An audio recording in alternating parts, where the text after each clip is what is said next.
Good morning students. आज 12th business studies में हम अपने जो है डेलीगेशन ऑफ अथॉरिटी के टॉपिक को आगे पढ़ेंगे।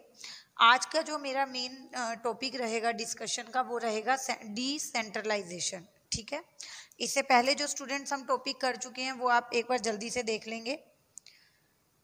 इससे पहले हमने डेलीगेशन ऑफ अथॉरिटी पढ़ा था। ठीक है, इसके अंदर मैंने आपको मेन 3 एलिमेंट्स पढ़ा दिए थे जो कि थे अथॉरिटी, रिस्पॉन्सिबिलिटी, अकाउंटेबिलिटी। यस, आता है ये सब आपको। उसके बाद हमने इसका जो प्रोसेस है डेलीगेशन ऑफ अथॉरिटी का वो पढ़ लिया था। 3 एलिमेंट्स पढ़ लिए थे, प्रोसेस पढ़ लिया था, इम्पोर्टेंस पढ़ ली थी कि डेलीगेशन ऑफ अथॉरिटी की सिग्निफिकेंस क्या है, क्या क्या फ़ायदे हमें उससे मिलते हैं। ठीक है, तो ये टॉपिक जो हम अपने लास्ट वीडियोस में डिस्कस कर चुके हैं, इवन हम इनका डिफरेंस भी जो है डिस्कस कर चुके हैं कि अथॉरिटी रिस्पॉन्सिबिलिटी से कैसे अलग है, रिस्पॉन्सिबिलिटी अकाउंटेबिलिटी से कैसे अलग है। तो लास्ट वीडियो में हमारे अब तक के जो टॉपिक्स हो चुके हैं वो हैं डेलीगेशन ऑफ अथॉरिटी का मीनिंग, इसके 3 एलिमेंट्स, इन एलिमेंट्स का एक दूसरे के साथ डिफरेंस, प्रोसेस और इम्पोर्टेंस। तो आज के टॉपिक से पहले आपको ये टॉपिक्स आने ज़रूरी हैं। आपको नहीं आते तो प्लीज़ पहले आप इन वीडियो लेक्चर्स को अटेंड करें, उसके बाद आज वाला लेक्चर देखें तो आपको ज़्यादा अच्छे से समझ आएगा। आज मैं आपको बताने जा रही हूँ डिसेंट्रलाइजेशन के बारे में।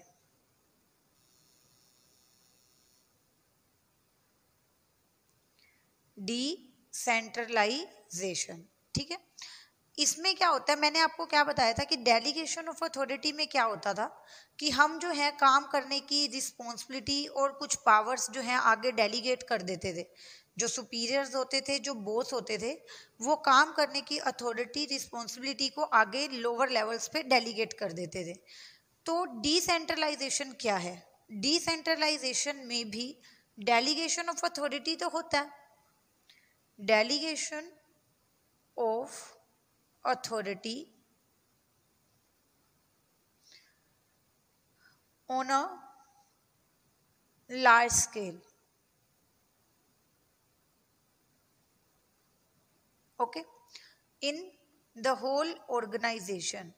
सिंपल वर्ड्स में मैं इसको एक्सप्लेन करने की कोशिश कर रही हूँ। इन द होल ऑर्गेनाइजेशन, ठीक है। डेलीगेशन ऑफ अथॉरिटी होता है बट वो लार्ज स्केल पे होता है और पूरी की पूरी ऑर्गेनाइजेशन में होता है। ठीक है, we can say wide distribution of authority, responsibility and accountability. ठीक है, क्या होता है यहाँ पर? वाइड डिस्ट्रीब्यूशन होता है अथॉरिटी का, रिस्पॉन्सिबिलिटी का, अकाउंटेबिलिटी का। मीन्स कई बच्चों को यहाँ कंफ्यूजन आ सकती है आई थिंक कि मैम डिसेंट्रलाइजेशन और डेलीगेशन ऑफ अथॉरिटी में डिफरेंस क्या है? सेम तो है। डेलीगेशन ऑफ अथॉरिटी में भी हम यही करते थे, काम को बांटते थे और हर एक पार्ट जो है एक पर्सन को उसकी स्किल्स के अकॉर्डिंग असाइन कर देते थे। वो पर्सन उस काम को करने के लिए रिस्पॉन्सिबल होता था और आंसरेबल होता था। उनको जवाब देना पड़ता था कि अगर काम नहीं हुआ तो क्यों नहीं हुआ। ये था डेलीगेशन ऑफ अथॉरिटी। अब आप कहोगे मैम डिसेंट्रलाइजेशन में भी आपने यही लिखा है कि decentralization is the delegation of authority. Decentralization में भी अथॉरिटी को डेलीगेट किया जाता है, तो फिर डिफरेंस क्या है? डेलीगेशन ऑफ अथॉरिटी में भी यही होता था, पावर्स देना, रिस्पॉन्सिबिलिटी देना, अथॉरिटी देना। और डिसेंट्रलाइजेशन में भी यही है, अथॉरिटी देना, रिस्पॉन्सिबिलिटी देना और अकाउंटेबिलिटी देना। पर अगर आपने यहाँ पे ध्यान से देखा हो और जो मैं बोल रही हूँ उसे ध्यान से सुना हो तो आप इस चीज को डिफ्रेंशिएट कर सकते हो कि मैं बार बार लार्ज स्केल की, वाइड स्कोप की बात कर रही हूँ। मतलब जो डेलीगेशन ऑफ अथॉरिटी होता था उसमें नो डाउट हम अथॉरिटी देते थे, रिस्पॉन्सिबिलिटी देते थे, पर थोड़ा सा लिमिटेड स्कोप रहता था उसका। और डिसेंट्रलाइजेशन में भी हम अथॉरिटी देते हैं, रिस्पॉन्सिबिलिटी देते हैं, बट स्कोप ज़्यादा है। कैसे? एग्जाम्पल से क्लियर करो, ठीक है। तो हम इसकी जो मेन डिफरेंस है डिसेंट्रलाइजेशन की और डेलीगेशन ऑफ अथॉरिटी की, मैं एग्जाम्पल से आपको क्लियर करवाती हूँ। एक कंपनी है, ठीक है, उस कंपनी में बहुत सारे डिपार्टमेंट्स हैं। लाइक मैं यहाँ पे 3 डिपार्टमेंट ले लेती हूँ, purchase department, production department, marketing department. ये मैंने डिपार्टमेंट्स चूज कर लिए। ये डिपार्टमेंट है एक कंपनी के अंदर, ठीक है। परचेज डिपार्टमेंट के मैनेजर को आप बोल रहे हो कि सर अगर आपको काम करने के लिए एम्प्लॉइज की ज़रूरत हो तो आप उनको अपॉइंट कर सकते हो। ये अथॉरिटी हम आपको देते हैं, ये पावर हम आपको देते हैं कि अगर अपने डिपार्टमेंट में आपको कुछ एम्प्लॉइज की ज़रूरत हो तो आप उनको अपॉइंट कर लेना, इंस्ट्रक्शंस दे देना कैसे काम करना है, अपने हिसाब से उन एम्प्लॉइज को मैनेज कर लेना। ठीक है जी, कर लेंगे। That is delegation of authority. यहाँ पर आपने एक डिपार्टमेंट के हेड को अथॉरिटी दे दी कि अपने डिपार्टमेंट में अगर आपको कुछ एम्प्लॉइज की ज़रूरत है तो आप उन्हें रिक्रूट कर सकते हो, उनको इंस्ट्रक्शन दो, उनसे काम करवाओ, और सेम टाइम पे आप उन्हें रिस्पॉन्सिबिलिटी भी दे रहे हो कि अपने डिपार्टमेंट के लिए आप रिस्पॉन्सिबल हो, हमें तो बेस्ट आउटपुट चाहिए, हमें तो अच्छे से अच्छा काम चाहिए। ये है डेलीगेशन ऑफ अथॉरिटी। तो मैम डिसेंट्रलाइजेशन क्या है? डिसेंट्रलाइजेशन होता है जो लार्ज स्केल पे होता है, जिसका स्कोप ज़्यादा होता है, जो पूरी ऑर्गेनाइजेशन में अप्लाई होता है। मतलब अगर आप यही पावर प्रोडक्शन डिपार्टमेंट के मैनेजर को भी दे दो और मार्केटिंग डिपार्टमेंट के मैनेजर को भी दे दो कि अगर आपको एम्प्लॉइज की ज़रूरत हो तो आप उन्हें अपॉइंट कर सकते हो, ये अथॉरिटी हम आपको देते हैं। बार बार हमारे पास मत आओ, हमसे मत पूछो, हमें मत बताओ, हमें तो जी अच्छे से अच्छा काम करके दे दो, जितने बंदे काम करने के लिए चाहिए उतने खुद अपॉइंट कर लो। तो ये क्या है? ये डिसेंट्रलाइजेशन है। अभी इस एग्जाम्पल के बाद मुझे लगता है किसी को कोई डाउट नहीं रहा होगा, स्टिल मैं रिपीट कर रही हूँ इसको, कि 3 डिपार्टमेंट हैं, purchase department, production department, marketing department. आपने परचेज डिपार्टमेंट के मैनेजर को बोला कि अगर आपको रिक्वायरमेंट हो कुछ एक्स्ट्रा एम्प्लॉइज की तो आप उन्हें रिक्रूट कर सकते हो, ठीक है। ये पावर हम आपको दे रहे हैं। आपने डेलीगेशन ऑफ अथॉरिटी किया, आपने अथॉरिटी रिस्पॉन्सिबिलिटी मैनेजर को दे दी, मैनेजर को एम्प्लॉइज चाहिए थे, उसने अपॉइंट कर लिए। यही अथॉरिटी, यही रिस्पॉन्सिबिलिटी आपने सभी डिपार्टमेंट के मैनेजर्स को दे दी। आपने इसको बोला, प्रोडक्शन डिपार्टमेंट के मैनेजर को भी बोल दिया, आपने मार्केटिंग मैनेजर को भी बोल दिया कि एम्प्लॉइज चाहिए हो तो खुद अपॉइंट कर लेना, हमें मेन और कामों पे फोकस करना है, और बहुत सारे काम है कंपनी में करने के लिए। हमारा यही काम नहीं है कि देखते रहे कौन आ रहा है कौन जा रहा है, वो तुम अपना हैंडल करो अपने अपने डिपार्टमेंट का, हमें मत बताओ। हमें प्लानिंग करनी है, हमें ऑब्जेक्टिव डिसाइड करना है, हमें पॉलिसीज बनानी है, हमें बहुत सारा काम है। तो इस तरह से जब डेलीगेशन ऑफ अथॉरिटी होता है पूरी ऑर्गेनाइजेशन में, उसको बोला जाता है डिसेंट्रलाइजेशन। ओके स्टूडेंट्स, मैंने इससे पहले की वीडियोस में आपको बताया था डेलीगेशन ऑफ अथॉरिटी क्या होता है, जहां आप काम करने की पावर आगे लोअर लेवल पे डेलीगेट करते रहते हो। टॉप वाला मिडल को देता है, मिडल वाला लोअर को देता है। तो फिर आज हमारा जो मेन टॉपिक था डिसेंट्रलाइजेशन, वो क्या है? डिसेंट्रलाइजेशन में भी हम पावर ही देते हैं, टॉप वाला मिडल को, मिडल वाला लोअर को। But the basic difference is कि डेलीगेशन ऑफ अथॉरिटी का स्कोप लिमिटेड था, वो एक लेवल तक होती थी, एक लिमिट तक होता था अथॉरिटी देना।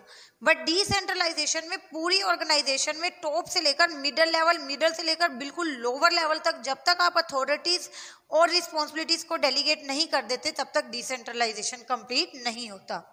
तभी मैंने यहाँ सिंपल वर्डिंग में लिखा था कि wide distribution of authority, responsibility and accountability. इसका स्कोप ज़्यादा है, इसमें डिस्ट्रीब्यूशन ज़्यादा होता है। ओके, इसको और अच्छे से समझने के लिए अब आप इस साइड आ जाएं, इसको समझें कि फीचर्स क्या हैं, डिसेंट्रलाइजेशन के मेन फीचर्स क्या हैं।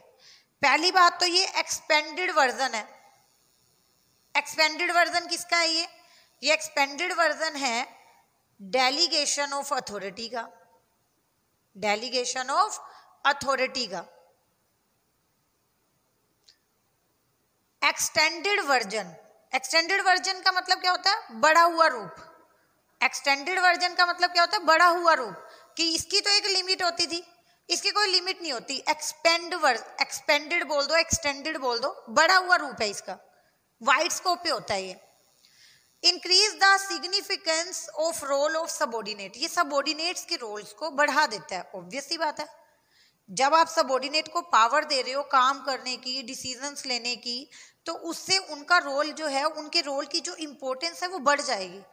अब वो भी एक इम्पोर्टेंट पार्ट हो जाएगा कंपनी का, क्योंकि एक तो बंदा सिर्फ काम कर रहा था, एक अब वो खुद भी करेगा, औरों से भी करवाएगा, आपने उसको ये पावर दे दी है, तो इस तरह से उसके रोल की इम्पोर्टेंस जो होती है वो बढ़ जाएगी।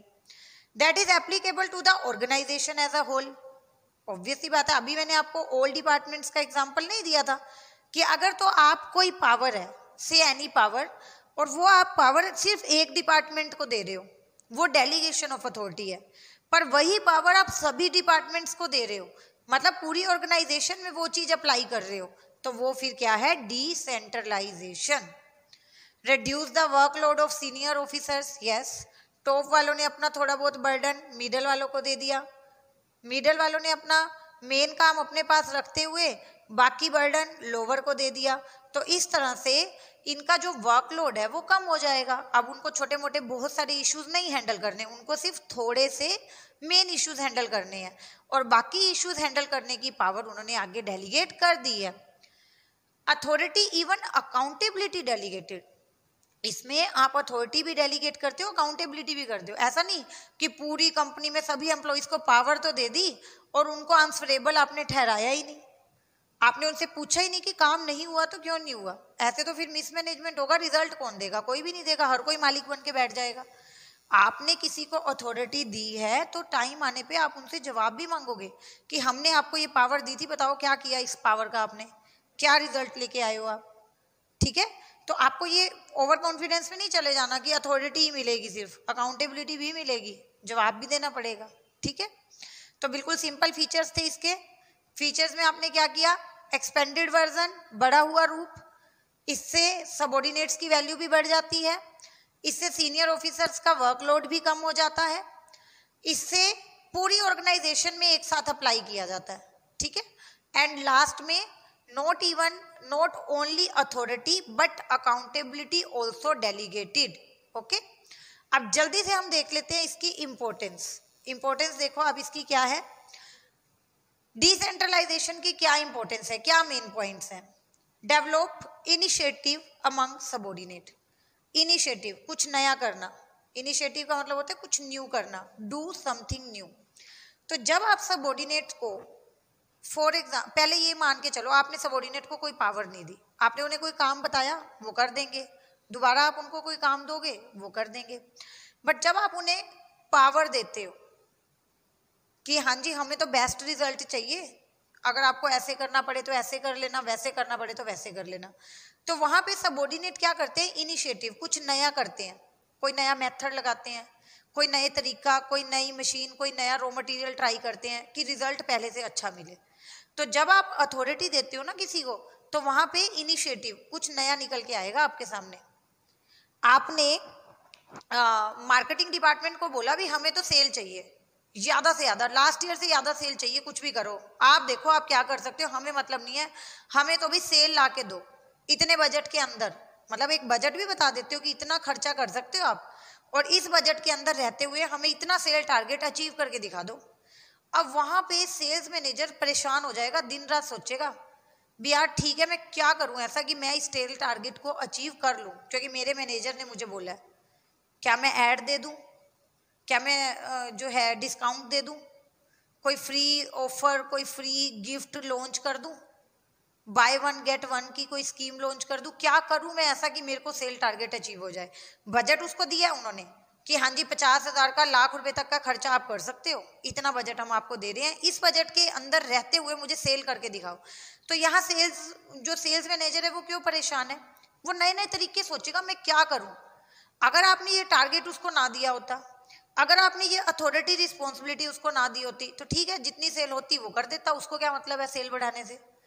तो आप इस चीज को समझें कि जब भी डिसेंट्रलाइजेशन होगा, जब भी आपको रिस्पॉन्सिबिलिटी अथॉरिटी दी जाएगी, वहां कुछ नया निकल के आएगा, इनिशिएटिव, वर्कर्स एम्प्लॉइज कुछ नया करेंगे, प्रोडक्शन डिपार्टमेंट में प्रोडक्शन मैनेजर कुछ नया करवाना चाहेगा ताकि जो प्रोडक्शन की क्वालिटी है वो बढ़ जाए।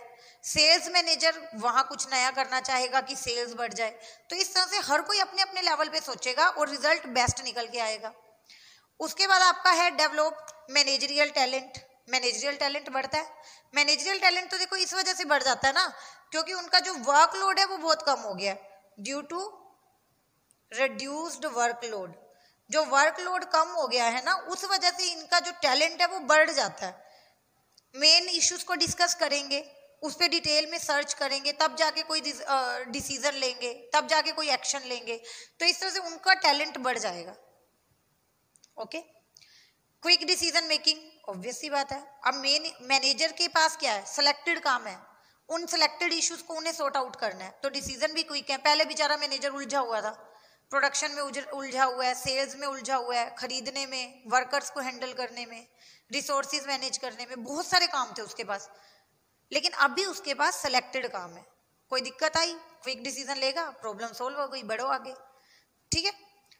Relief to top management. Top management को कितना रिलीफ है, क्योंकि टॉप मैनेजमेंट ने जो क्रिटिकल इश्यूज थे, जो बहुत ज़्यादा क्रूशियल, बहुत ज़्यादा इंपॉर्टेंट इश्यूज थे, वो अपने पास रखे और बाकी हैंड ओवर कर दिए किसको, मिडल को। मिडल ने हैंड ओवर कर दी किसको, लोअर को। तो ये जो अथॉरिटी होती है ना, उसका डाउनवर्ड रैंक रहता है, हमेशा डाउनवर्ड स्लोप रहता है, क्योंकि ये टॉप टू बॉटम जाती है। तो टॉप मैनेजमेंट को बहुत रिलीफ मिलता है।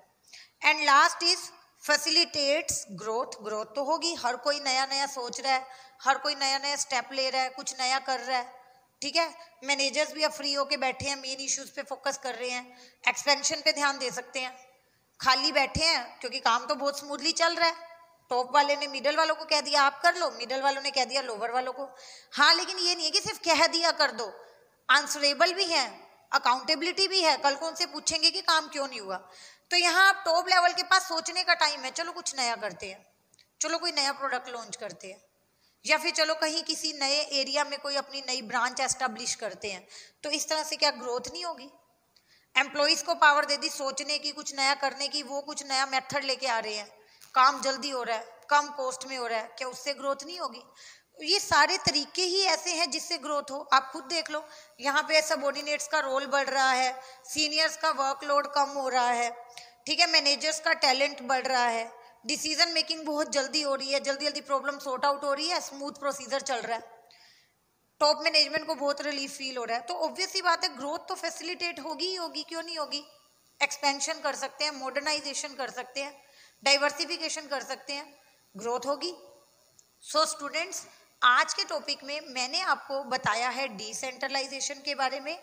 डिसेंट्रलाइजेशन का मतलब होता है पावर्स को आगे आगे बांट देना, डिस्ट्रीब्यूट कर देना, वो भी होल ऑर्गेनाइजेशन के अंदर लार्ज स्केल पे।